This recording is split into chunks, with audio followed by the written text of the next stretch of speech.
Welcome at CEVRO Institute, School of Legal and Social Studies. My name is Josef Šíma. I'm president of this college. We have a very special event this afternoon. However, before we start with my introduction of our dear guests, let me say a few words about where we are for those who do not know actually. This is a main facility of CEVRO Institute, which is a private college established some 5 years ago as an offspring of CEVRO Liberal Conservative Academy, a free market liberal in European sense / conservative think tank. And the school is a place where we offer BA and MA programs in political science, international relations, private and public law, public administration, with courses and hopefully in the future also programs in economic policy, sociology, history. This school is special in numerous respects. As you can see, it is a beautiful historical facility, that's for one. But also, we want to be a unique school to provide an education which is not offered anywhere else. And that is, we want to offer a free market perspective on the respective sciences I have mentioned. For that purpose, we do not only educate our students, we also offer additional activities, both academic and non-academic. The school is opening up. Starting this fall, we will have for the first time international students, so that the school, once getting established locally, will actually be a place where not only foreign professors will come and teach, but also foreign students will come over and study here. To promote our international status, some time ago we established a lecture series, public lecture series, called CEVRO Institut Forum, where we host speakers both from academic circles and business circles. Today, however, we have a guest who is a unique one, who is not a businessman in a strict sense, who is not an academic in a strict sense either. We have a guest here who devoted his life to understanding politics and the skills to orchestrate success in politics. Our guest, Arthur Finkelstein, is a New York-based Republican Party consultant who has worked for conservative candidates in the United States, Canada, Israel, and Eastern Europe over the past 4 decades. His specialties are polling, strategy, message, media, ad placement, and advising on general campaign management. While a student at Columbia University, he interviewed and helped produce radio programs for Ayn Rand and was a volunteer at the New York headquarters of the Draft Goldwater Committee in 1963-64. In 1972, Arthur Finkelstein served as one of several pollsters for President Richard Nixon's re-election campaign, developing sophisticated demographic analysis. The 1972 election also saw the first of his 3 victorious campaigns to elect Jesse Helms as U.S. Senator from North Carolina. Arthur Finkelstein was viewed by many as instrumental in Governor Reagan's 1976 primary successes in North Carolina and Texas. He pioneered the concept of execution of independent expenditure campaigns, which would operate as a third force in an election beyond the control of candidate or party officials. Arthur Finkelstein was the chief strategist behind the most successful expenditure campaign operation culminating in Ronald Reagan's 1980 victory. A long list of successful campaigns of US politicians could follow to demonstrate effectiveness of his skills and strategies. However, his success is not limited to US politics. In 1996, he helped Benjamin Netanyahu and Shimon Peres as leaders of Israel, and his foreign activities multiplied as a consequence. In the new century, he has spent a lot of time working overseas with clients in Albania, Austria, Bulgaria, the Czech Republic, indeed, Hungary, Kosovo, and the Ukraine. He has also continued to consult on Israeli elections. Back in the US, Arthur Finkelstein, for example, announced the organization of Stop Her Now, dedicated to defeating Hillary Clinton in the 2006 New York US Senate race. Unfortunately, this project cannot be counted as one of his successes. Some of his critics call him the ultimate sword of Dr. Strangelove. His defenders speak of his creative talents, brilliance in terms of analyzing polls and numbers, his dedication, his drive, and his workaholism. Not being myself a political strategist, I cannot appreciate sufficiently our guest's achievements in this field.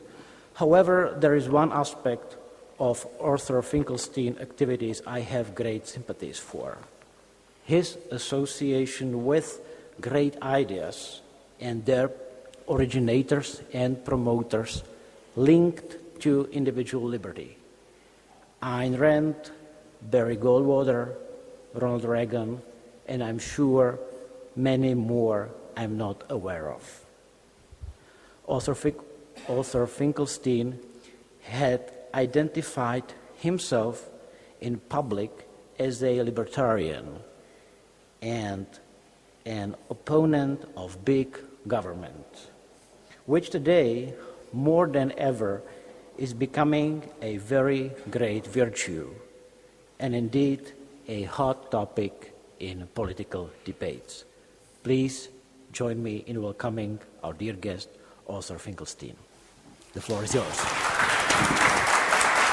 Thank you.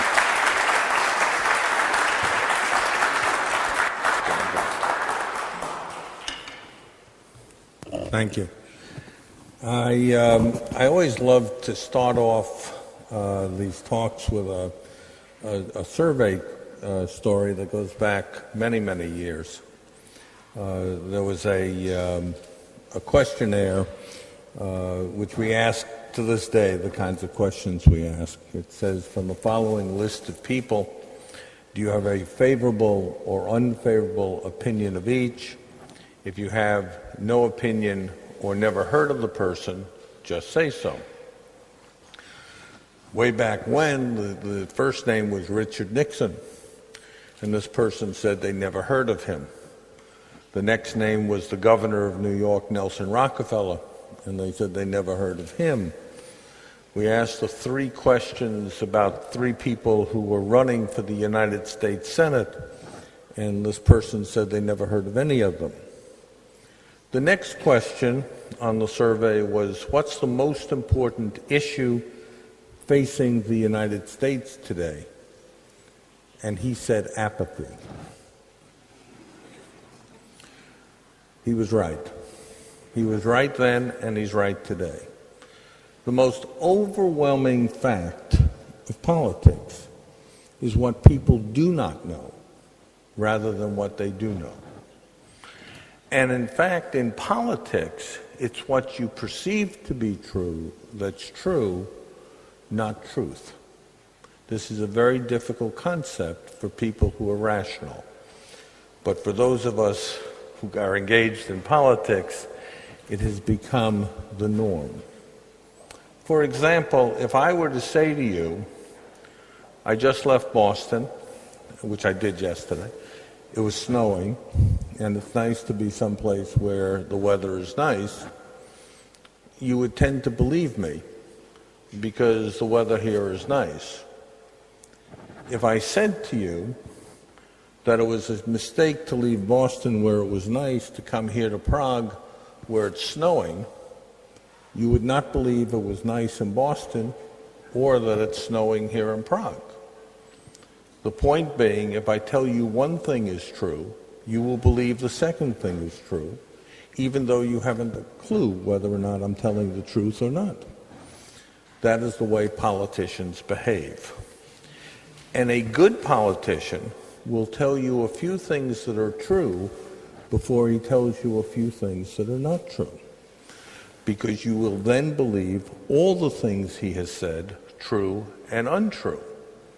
If he starts off by telling you things you know are untrue, followed by a lot of things that are true, you would have a disbelief in everything he said, even if he was now telling the truth. It's fascinating. It's a wonderful business.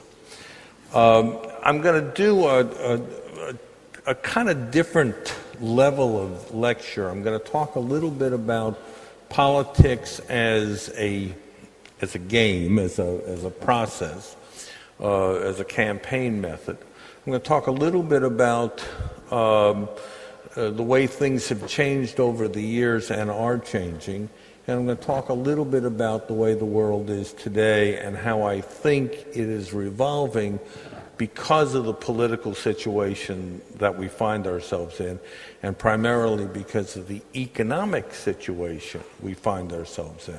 I'm going to go draw pictures. Can you guys hear me from here? Okay. There are 4 resources in politics, and only 4.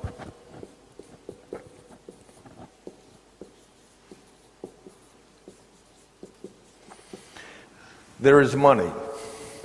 The first question is, how much resources does a campaign have to distribute the information it wishes to distribute? I should make this premise that there are 3 points to any message. There's the message.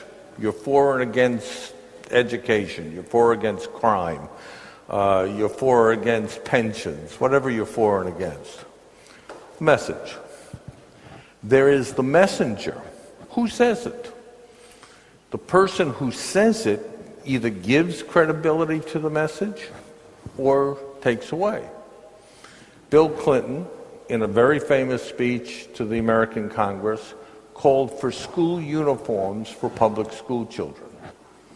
The Congress stood and applauded. There is a right-wing politician in the U.S. called Pat Buchanan.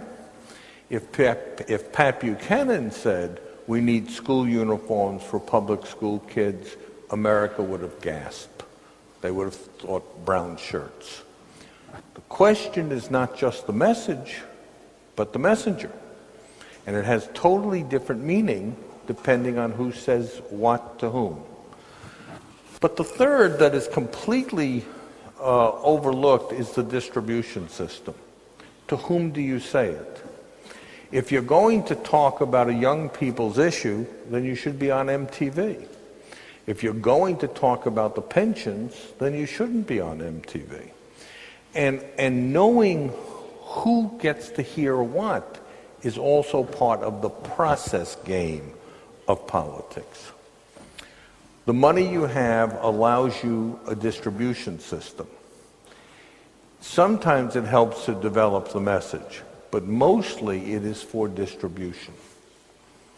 People. People in politics are important, but I don't mean like people in the room. I mean like organizations.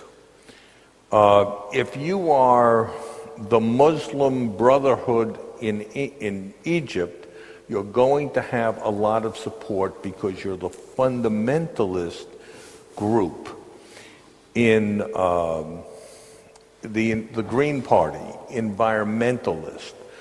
You get structural identification where people identify with a group, and that group could be, like in the United States, Hillary Clinton did better among women than she did among non-women. Barack Obama, of course, did better with African Americans than with non-African Americans. John McCain did better with veterans than he did with non-veterans.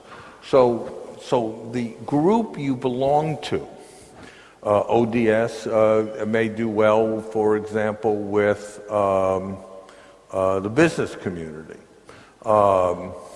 in Austria, so that you get identification based on who you are to some extent, but also how you're perceived and who the candidate is.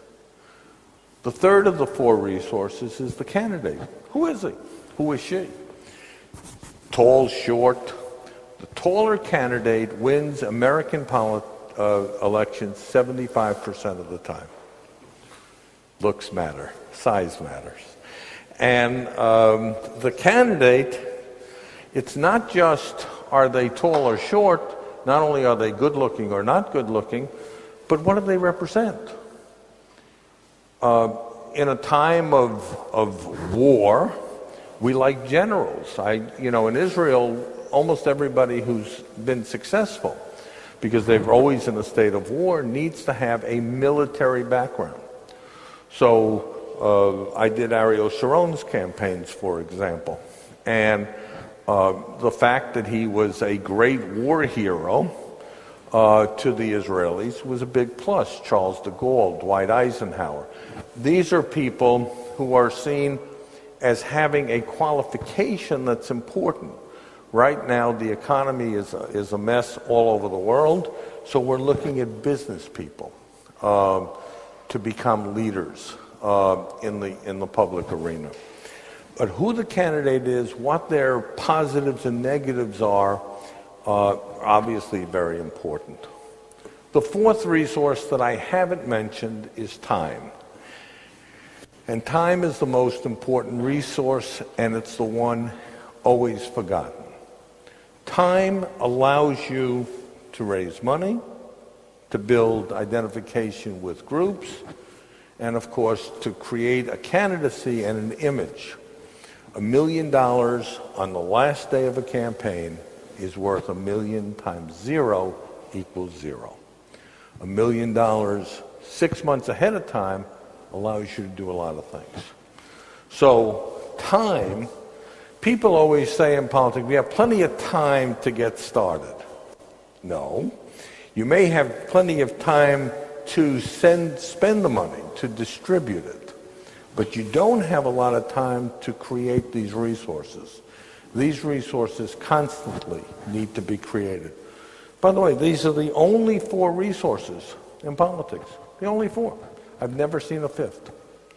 Now, there are also 3 kinds of candidates. There are personality candidates, issue candidates, and structure candidates. Let me start with structure. When I say structure, what I mean is identification. In every community, in every election, there is a group who will always vote for that group regardless of what the issues are, what the candidates are. Most of the election, by the way, in the United States, it's as much as 80%, of the election is over before the first vote or even the candidates are chosen. Because Democrats vote Democrat, Republicans vote Republicans, there's very little switching around. In Albania, the number is in the 90 percentile. Less than 10% of the people in Albania ever switch their vote. It's tribal voting. The people who, like a Green Party, or let's say like in Israel you have a party called Shas. Shas is a religious party. They wear funny clothes, they say funny things, nobody knows what they're saying, and it doesn't matter, they have 10% of the vote. They get the same 10% whether the guy's for this or against that, doesn't make any difference. They get the structural vote, period. And you have probably constituencies here that are the same. The old communists. Whatever that electorate group gets is what that group gets. It doesn't move a lot. Structural voting, depending on the society in which you're in, usually takes up anywhere from 60 to 90% of the vote. So almost all of the votes are already decided before you get started, which is why you shouldn't spend a lot of time trying to get votes. There is a difference, however. There are campaigns where you try to get people not to vote for the candidates. I call that rejectionist voting. New York State, the first U.S. Senate race I did in New York State that was successful goes back to 1970. This is coming in and out now. Is 1970. At that time, the Republicans and the Democrats in New York State were almost even. In 1980, I did a race for a man named Al D'Amato, the first of 3 successful U.S. Senate races. When he ran in 1980, there were 500,000 more Democrats than Republicans. When George Pataki in 1994 was elected governor, there were 1.2 million more Democrats than Republicans. In the year 2004, when Pataki won his last race for governor, there were 2.1 million more Democrats than Republicans. I sat down with some people the other day, somebody who wants to run for the Senate in New York, and the numbers now are 2.7 million more Democrats than Republicans. You cannot win in New York as a Republican, but you can if you can create a negative vote against the Democratic candidate among Democrats, be successful. The Republicans are irrelevant. In the case of Al D'Amato, he ran for the U.S. Senate 4 times. I never once put him on television to talk. Not once. He didn't do one commercial where he spoke. He was completely irrelevant to the campaign. The campaigns were vicious and mean. We attacked the opponent over and over again. I never showed them Al D'Amato. If you saw Al D'Amato, you'd know why. But we never talked about it. It just was just totally negative. If he were to run today, I wouldn't even show his face. I would just be negative, negative, negative, because you can't possibly win otherwise. Issue campaigns. We all think issues matter. They kind of do and kind of don't. They are important only because they tell you who the character in the play is. In other words, if I'm a businessman, I will talk about the economy endlessly. And I will talk about how important the economy is and how I'm going to cut the deficit and create jobs and spur the economy and reduce taxes and balance the budget. All of which you can say for anybody, but if you're a businessman, he starts off by saying, as a businessman, I know that in order to create jobs, we must do A, B, C. If he's a soccer player, and he says, as a soccer player, I know, in order to create jobs, we have to do A, B, C, it has no meaning.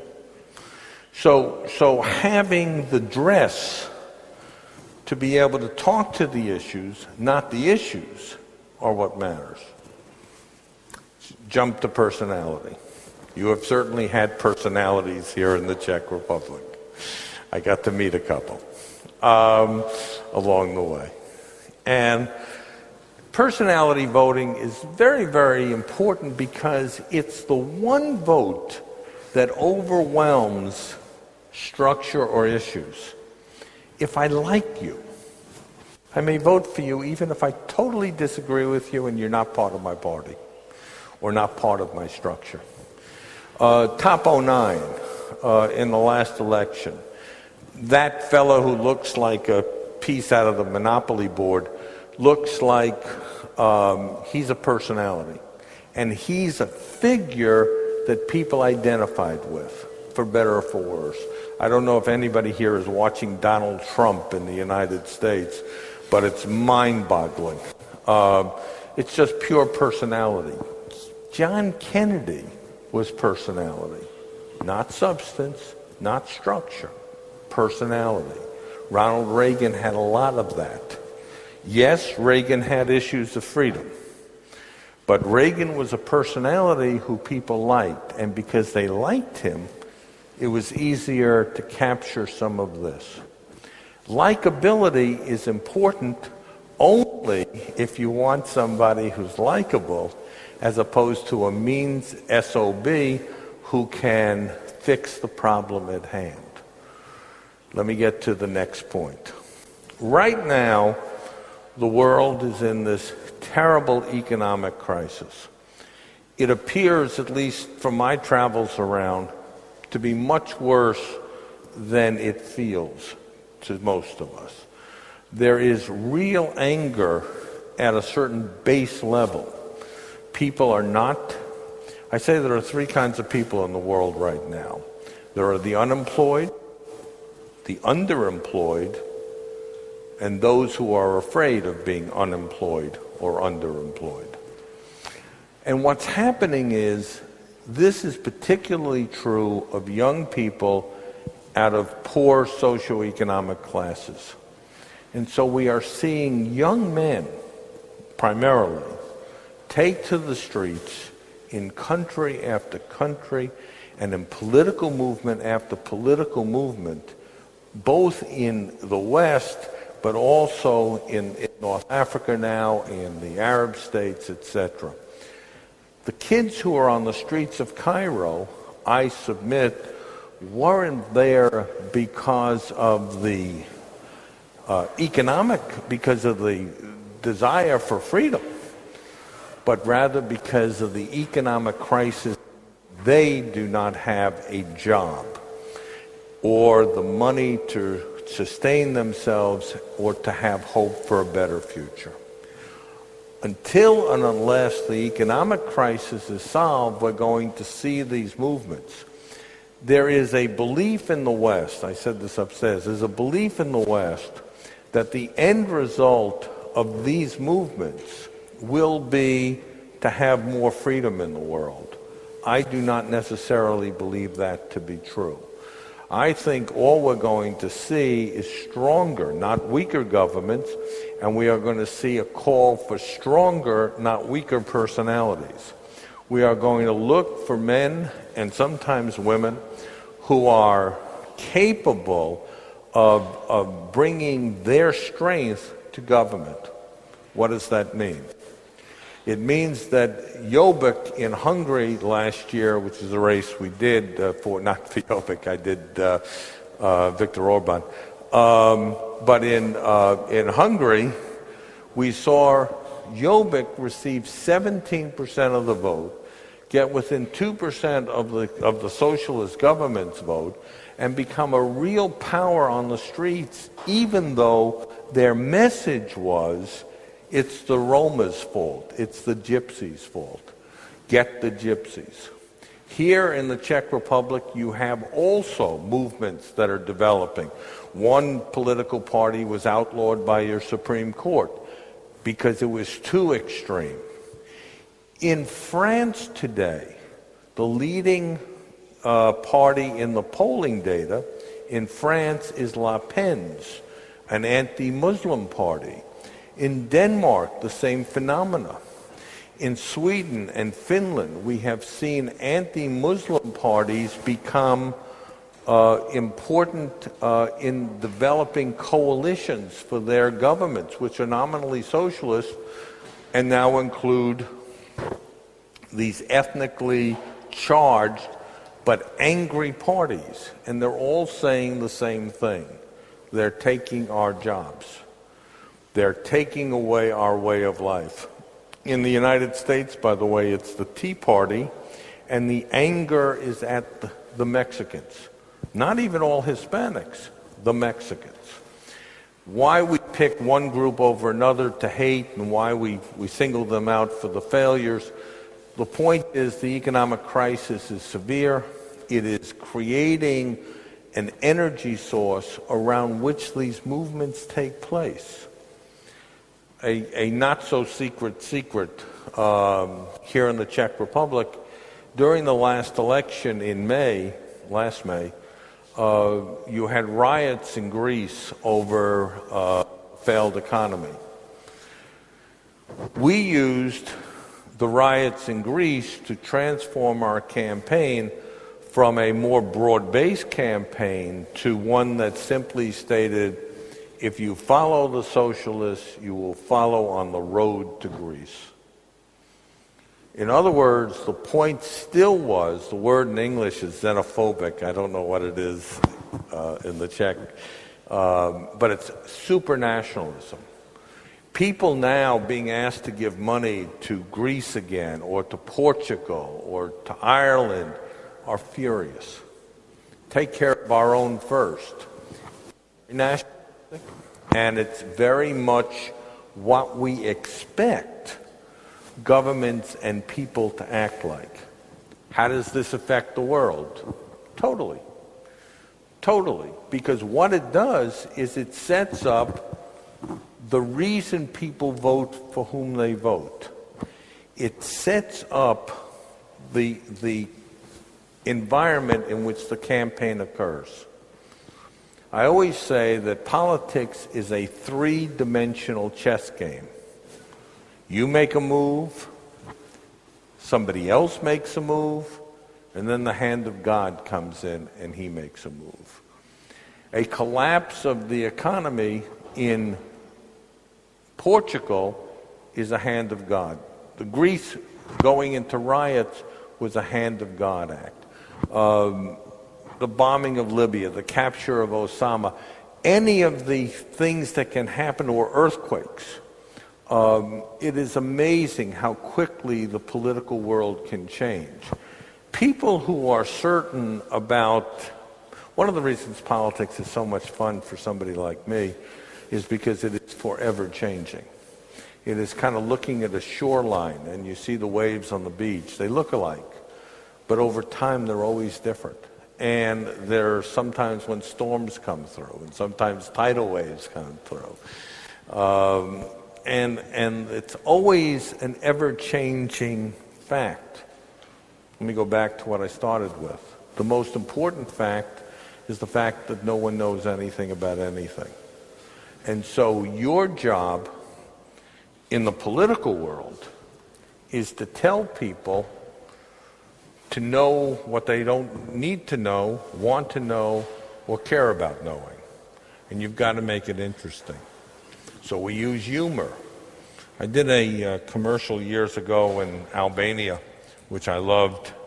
It was a picture of a sumo wrestler, a picture of a kangaroo, and a picture of my opponent. And it says, "What do these three have in common?" And the announcer said, "None of them know anything about Albania." The opponent got really angry and held a press conference saying, "They compared me to an animal, to a kangaroo." So then everybody wanted to see the commercial. So it made it even worse for him.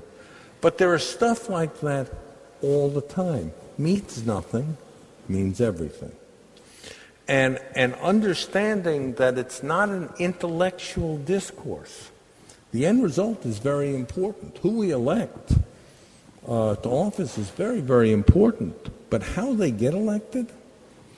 They can get elected for the silliest of reasons. You know, there's the famous Nixon-Kennedy debate in the United States where people in those days, people were still listening. It was 1960.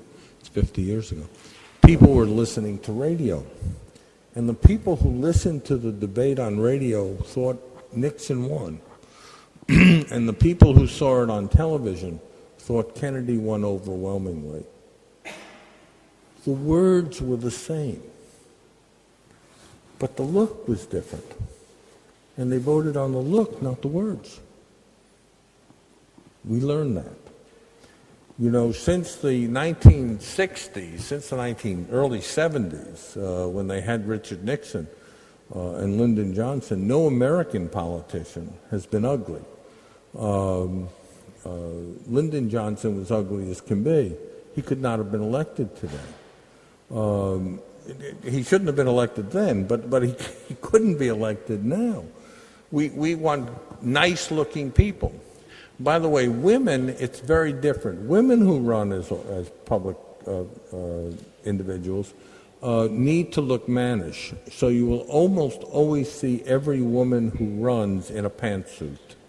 Almost every single one, whether it's Hillary Clinton or Angela Merkel or whomever, they will always be, Tzipi Livni in Israel, they will almost always be in a pantsuit. You almost never see them in a dress. Because they don't want to look feminine, because feminine isn't strong enough. They have to look masculine. Now, men, you know, don't have to look terribly masculine, but they can't be ugly. You can't go like this. I told a very, very wealthy guy, it was clearly a mistake on my part, he was very wealthy, that he shouldn't run for some office because he didn't look like a president. Left a lot of money on the table, but he's a good guy. You know who he is too. But you know that it matters. Something as simple as that, something as meaningless as that, is terribly meaningful. One of the guys looking to run in the United States for president is a fellow named Mitch Daniels. Mitch Daniels is about this high. He's the governor of the state of Indiana. He's a pretty conservative guy, pretty fiscally responsible, pretty good on issues, pretty good on ideas, but he's this high. And when the people get a picture of him, because, you know, everybody so far, his own photographs always take him like this, but as soon as he stands next to somebody and people see he's this high, my guess is his candidacy collapses. Again, not because of ideas, but because of a much more important thing. What does he look like? In any event, I promised I would babble on for a while and then take some questions and hopefully give some answers. So if you would like, I'll be happy to answer some questions. Take it open. Thank you. Is that okay? Thank you.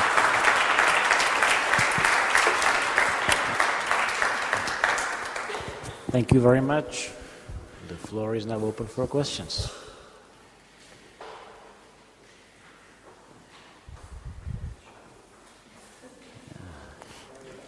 I spurred a lot of interest. All right, go ahead. Oh, sure.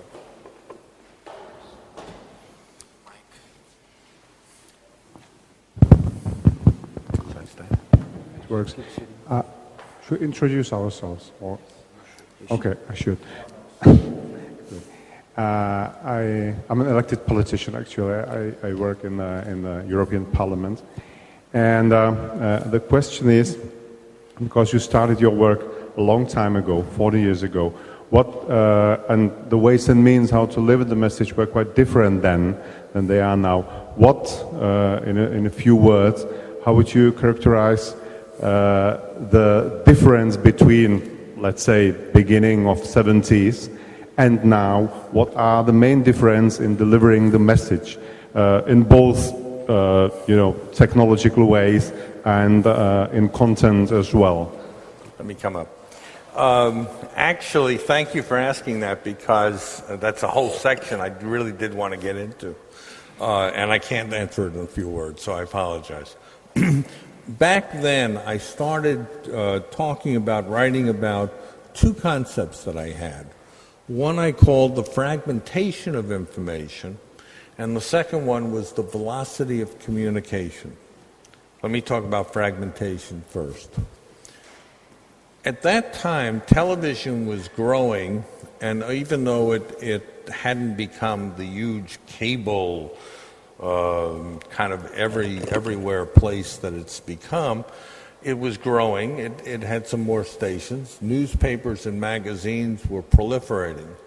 When I was a kid growing up, a magazine, a weekly magazine, was Look or Life magazine in the States, and what they would do is they would have 2 pages on healthcare, 3 pages on politics, a page on science, 3 pages on sports, something on gardening. I mean, it was an everything magazine, and with nothing in it, just pictures, basically, and little stories.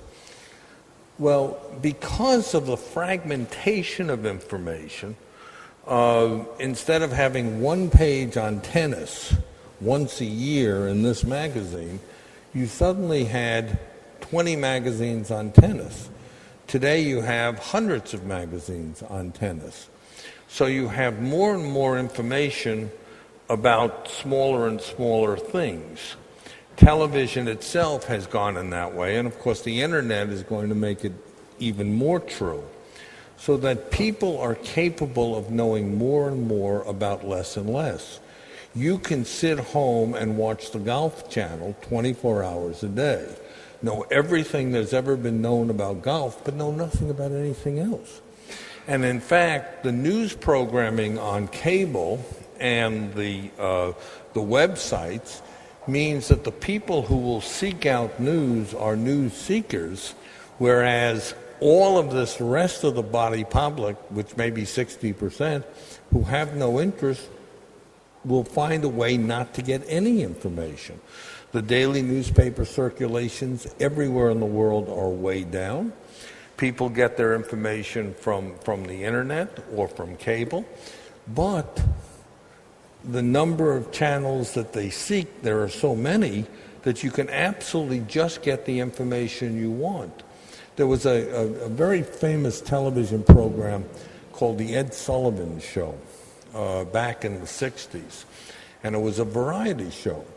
And they would have a guy come on with a puppet, and then they'd have the Bolshoi Ballet, then they'd have the Beatles, and then they'd have an acrobat. Those programs are dead. You can watch all the opera you want, but you don't have to listen to anything else. You never have to see a juggler again in your life if you don't want to see one. And that's brand new. That's one, put that over here, fragmentation of information. I'll get to the answer to the question. The second is velocity of communication. What happened was the speed in which we received information increased to such an extent that it's now real time. In other words, when the U.S. is invading a country, CNN has its cameras capturing the invasion. It is mind-boggling. We watched Barack Obama watching the SEALs take out Osama bin Laden. It cannot be believed in terms of the way the world is. So speed of information. You pick up a newspaper, it's old news. It was yesterday. It was 6 hours ago. So it has to be very, very fast, and this speaks to your issue. The people who are going to be successful going forward in politics are those who are going to understand the fragmentation. Remember I said MTV is no place for a pension message. And those that are capable of also understanding the speed in which it must be delivered and taken advantage of. Riots in Greece, next day you have to have a statement, 3 days later it's too late. So you have to be, we have to be faster on our feet, we have to be faster in our thinking, we can be less thoughtful in how we make decisions, and makes time even more important.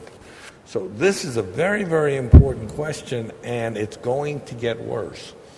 because your children are going to grow up in a world in which there were never any breadth of information. Everything they will have known, they will have gotten off of their 7 favorite blogs. And God knows what information they're going to get and the speed in which they get it. I cannot believe that newspapers in a hard copy will be around in 40 years. I don't think it'll be there. I don't think print will be there. You know, when we send out mail, and I love sending mail, you send mail to people my age, because my age still reads it. If you're in your 20-somethings, you don't read mail. You read emails. And even there, you click a button and get rid of it. So it's a very, what you're raising is everybody who does politics in the world needs to think about fragmentation of information, velocity of communication. They have come together into a, bam, serious place. Okay, thank you. Yes? I might as well just stand. Hello, my name is Jan Kretschmer. I'm a part-time consultant. When you mentioned velocity of information, does this mean that in the future people who are used to instant information will be convinced of issues or candidates faster than they are at the moment? And what, in turn, what does this mean for the time you need in order to prepare a campaign? Coming back to one of the 4 factors, does this mean the time will increase, or will you need to spend more time on the fragmented issues? Wonderful. Actually, Barack Obama is a perfect example of both of those things. Barack Obama was a state senator, a minor legislative figure, 4 years before he was president. He went from being this minor figure in a state legislature in Illinois. He then won a U.S. Senate race, excuse me. He then won a U.S. Senate race as a candidate of structure, and because he was an African-American Democrat in a very African-American state with lots of Democratic advantages. So he won. He then gets to the United States Senate, immediately runs for the presidency, but the way he does is utilizes the new social media and is able to become a darling of a segment of the population that is Twittered in and blogged in, raises $750 million through the internet. I might add the second to Barack Obama was Ron Paul in terms of his success on the internet. But he became overnight, he existed.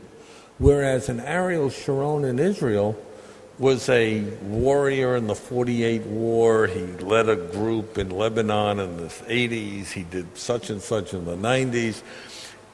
That was the old traditional way. You built up awareness level.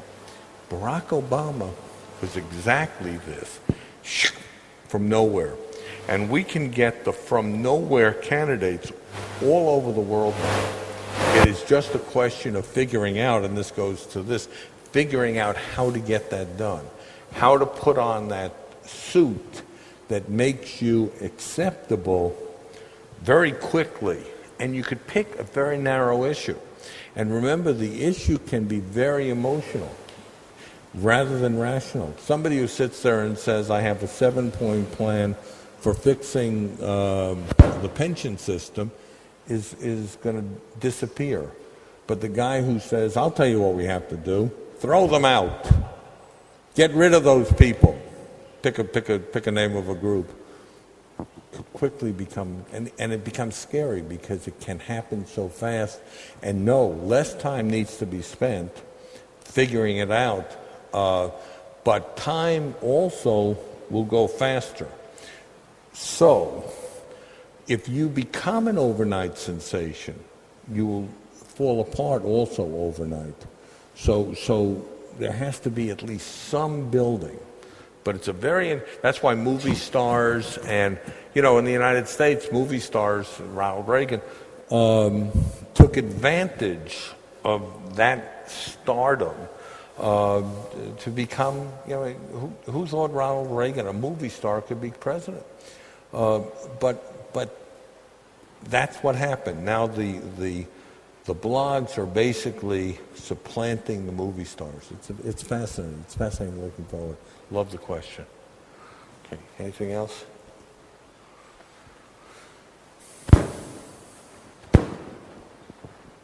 I'm a student of this school and I run an internet website, reformit.cz.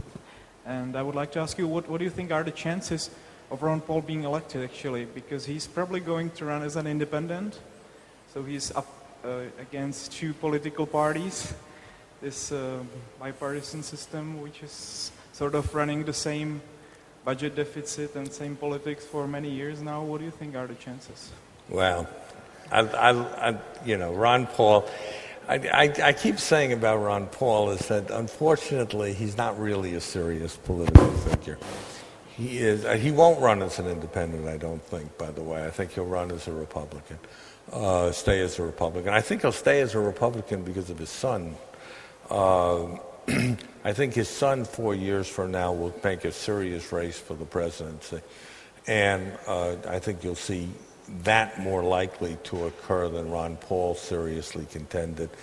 Ron Paul will end up with 3% of the vote or 5% of the vote, but he plays a very important role in helping to define a freedom thing, a very complicated, and I'm not going to go into it here except to just talk about it. When I started in politics, the Republican Party only had two separate wings.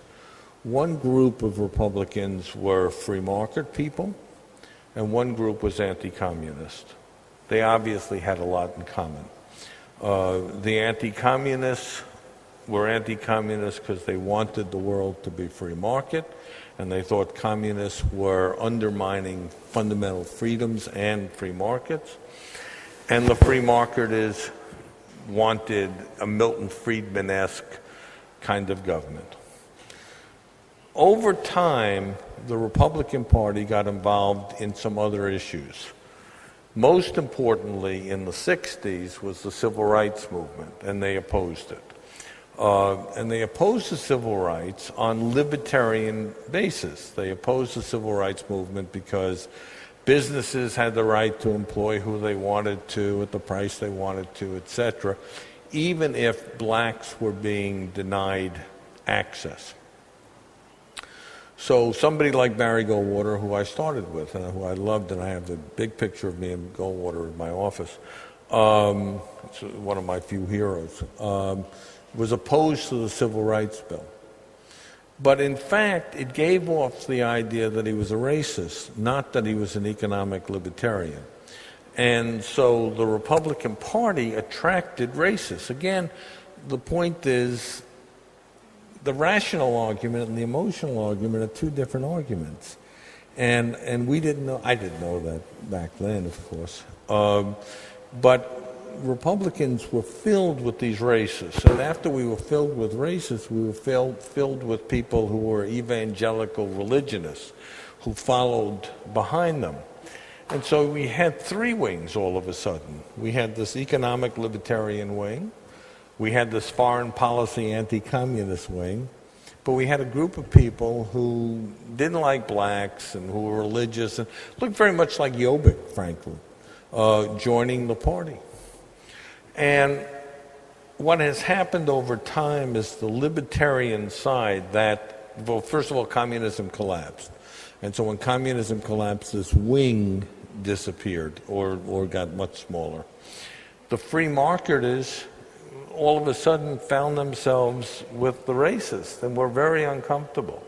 And so now you have a party that has an economic side, but you also have this other side. And so when you talk about people like Michelle Bachmann or there's a Senator Santorum, these people are running. Mike Huckabee just pulled himself out of the presidential race this weekend. Mike Huckabee is an economic liberal. and a social conservative. I mean, he's the exact reverse of what libertarians are, and he's one of the leaders of the party. So Ron Paul's job is to try to keep the Republican Party geared towards its economic base, but it might be a losing effort. I don't know where this is heading, but I do know that the growth of this group, particularly, again, this goes back to what I said earlier, about the economic problems of the world, these people, anti-Mexican, anti-Muslim, these people are growing and growing and growing in the United States and will continue to grow on those issues. They will talk about the economy, but it's not what they're about. They're about anger. And as long as the unemployment rate stays high, this group will grow. It would not surprise me, not that Ron Paul won't be nominated, that won't surprise me, but it would surprise me if one of these people are not nominated by the Republicans, and if they are, then Barack Obama will win re-election. And Barack Obama is a disaster for America, for the world. My view, these people are no better. We have a problem. We have a problem. The leadership of this world, and this goes to the question, is are there people out there who can now, as Barry Goldwater once did, hold up a flag of freedom and fight for free markets, freedom among people, freedom among countries? Right now, it's not really growing. It's really shrinking. So that's a very pessimistic view, but it's my view. Sorry.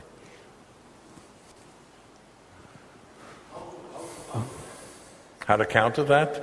You run. I'll do the race, you run. Hi, my name is Javier Zataka.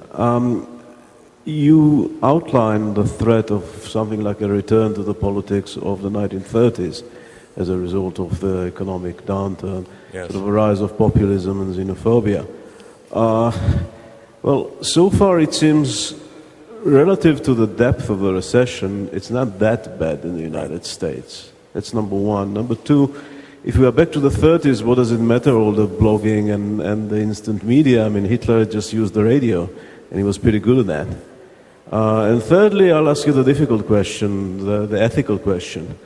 What you're saying basically is if you want to run a good right-wing candidate right now, rather than talk about free markets, you talk about the danger from X and the need to get rid of X, and that would get the fellow elected. At the same time, you would be feeding the flames. What would you do? Yeah, it's a real problem, isn't it? Well, first of all, let me talk about the fundamental part of your question, which was that I'm comparing it to the 1930s. As a matter of fact, what I have said to people is that because of my work here in Eastern Europe, and particularly watching Jobbik in Hungary, but not just Jobbik in Hungary, watching what's happening with Strachan in Austria and elsewhere, is that if the unemployment rate was 35%, not 9%, not 10%, then maybe we would be watching the rise of another Hitler type, because you can now see how it happened. You could see how the anger developed into something much larger. I agree with you, it's not anywhere near as bad, but the fact that this has happened in this economy, I can't imagine how the pressure must have been in the 30s with 30% unemployment, and the anger level and the ability not to look for freedom, but to look for a strong leader who would tell those people to stop. Again, whoever those people are. As far as the ethical questions I face as a political guy, I've always felt that the only person who really can speak for me is me. So I always have the problem of supporting people who disagree with me on something, sometimes many, many things. Sometimes I can work for somebody because I like them. Sometimes I can work for somebody because, frankly, it doesn't matter whether he wins or somebody else wins. There's no difference. it would be very hard for me to work for somebody with whom I have fundamental disagreements against somebody with whom I more agree. If it's close, it doesn't matter. But if it's substantial, there are 3 candidates for the United States presidency this year who have asked me to do their race for president, and I've said no in all 3 cases. All Republicans, obviously, all conservatives. But I've said no because the presidency is so important that I want somebody who, at some level, I agree with. I mean, I hate the Republican field. There is nobody out there right now that I feel, Ron Paul did not ask me, there is nobody out there. See, that I would do now, even if it isn't serious, just because it would be fun to do and the right thing to do. I have a real problem, and the ethical part of this is exactly right. I said upstairs that I went into this as a kid to change the world because I was an absolute ideologue. I would stand outside on soapboxes in Greenwich Village at 3 o'clock in the morning and argue with people about the nature of freedom. I was one of those. I still am, kinda. But I said I wanted to change the world, and I said I did. I made it worse, and it wasn't what I wanted to do. But this is an ethical question about where do you go. One of the things you have to like about Ron Paul is that he has gone down without much votes year after year after year. But he says what he wants to say and he does what he wants to do. My job is to elect other people and to stay in the background. That's what I've chosen to do. Is it the right choice? I can't replay it now, so it's what it is. But it's a tough one. It's a very tough ethical question you raised. Thank you for the question. Right. Anything else? Thank you. If I could have a follow-up question. Yes, please. I've recently read a book by Obama's czar, Finkelstein, about spreading rumors, and he says that because of the information cascade and all the thing, it's actually very dangerous to help spreading the half-truth or information that are not 100% right, that it is a danger for democracy as such. You are an expert on spreading things around. Right. You say that you feel being constrained by your conscious virtue, whatever. Right. But would you join Sunstein in arguing that you, in the name of saving democracy, you need to limit the freedom of speech at least a little bit? No, I would never limit the freedom of speech, even a little bit. But the problem raised is very real. In other words, because of the internet, anybody can write anything about anybody at any time. And it's accepted as truth because we accept things as truth, and as you know, clarifying a mistruth is much more difficult than just making an attack. So it's very bad, but freedom of speech is sacrosanct to me, and I would never limit it. I also do not knowingly engage in that, by the way. I do not slander somebody without proof, but with proof, I'm happy to. In other words, I have no problem, saying this guy voted to raise taxes 20 years ago on fish. And he says, I never raised taxes. I haven't done it in 20 years. Well, you raised it on fish. Argue that. But lying has never been my specialty, even though I have a reputation for doing it. It's not what I do. I never have done it. I've never knowingly lied about anybody. I've run very tough races, but I've never lied about anybody.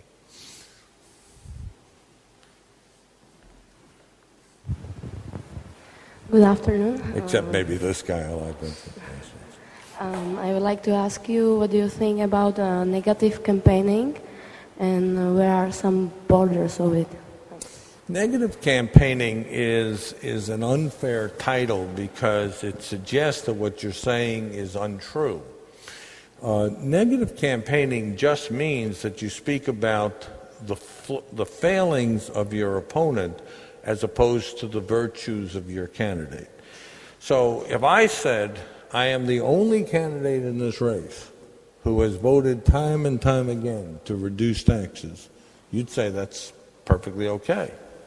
If I said, she is the only candidate in this race who has voted to raise taxes time and time again, that would be negative campaigning. Why? It seems to me that it's perfectly legitimate for me to say, I won't raise taxes, you will raise taxes. I haven't raised taxes, you have raised taxes. Vote for me, you know where I stand. Vote for her, you'll get a tax increase. That's a typical commercial. And it's called negative campaigning, but it isn't. What people usually mean by negative campaigning is a picture of somebody in a bedroom, like the IMF guy with the maid, what was he doing to that maid in that chamber? By the way, isn't it amazing that this poor guy, 48 hours ago, was a great, respected leader of the world, and without a single proven bit of evidence, he is now a joke for me standing here in Prague to this group. And most everybody knows what I'm talking about, which is what we do with the velocity of communications and how easy it is to destroy somebody over what it may turn out that she was blackmailing him and there was nothing going on. Doesn't matter. He's dead. She's a celebrity. She'll write a book now.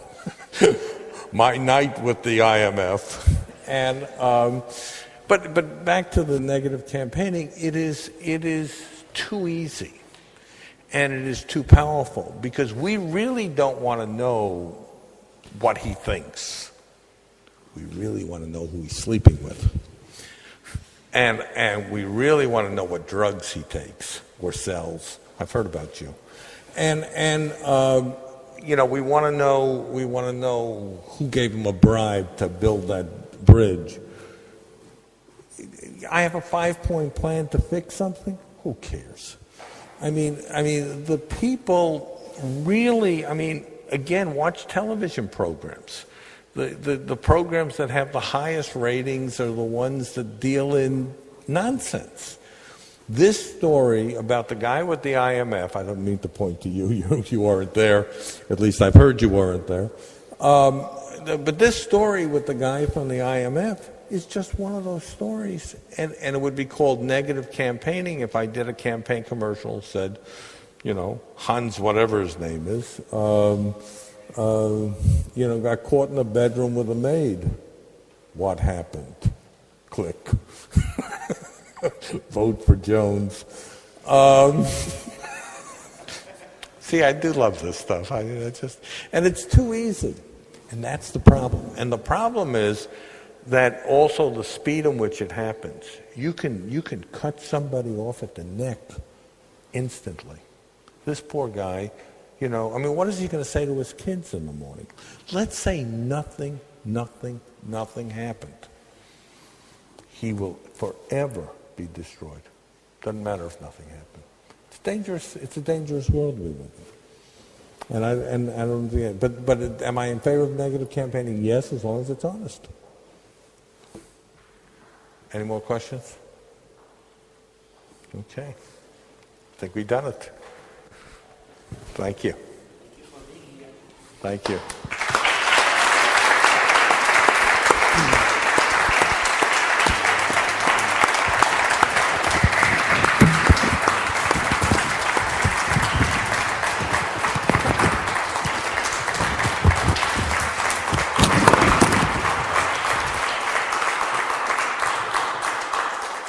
And thank you too.